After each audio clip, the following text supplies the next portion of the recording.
Our neighboring country's largest airline halted operations early today due to a flight attendant strike. More than 10,000 workers walked off the job. Frankie McLister dug into its impact at MSP.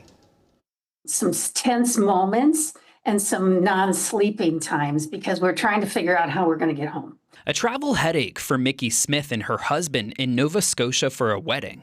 They received this text from the airline they booked round trip with, saying their flight from Halifax to Toronto, where they'll connect to return to MSP, is canceled and can't be rebooked. When we were in Cape Breton, we had turned on the news and heard about the strike, potential strike, and thought, oh no. That strike, the reason for its cancellation. On Thursday, Air Canada started to cut weekend flights as the strike loomed, which ended up happening Saturday morning by nearly 10,000 flight attendants, represented by the Canadian Union of Public Employees.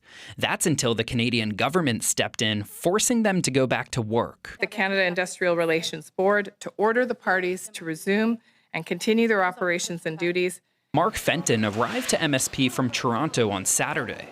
So there was a picket line when you arrived at the airport. All Air Canada flights departing and arriving from MSP on Saturday were operated by a regional partner. Those flight attendants are not taking part of the strike as they're represented by a different union. But it's most travelers coming to and from Minnesota using the airline that say the layovers in Canada are what is messing up their plans.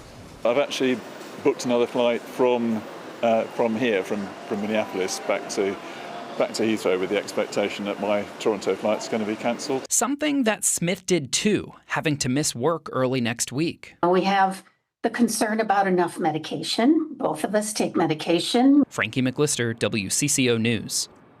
Those flight attendants are asking to be paid for their work before and after a flight. Right now, they're only paid for takeoff to touchdown.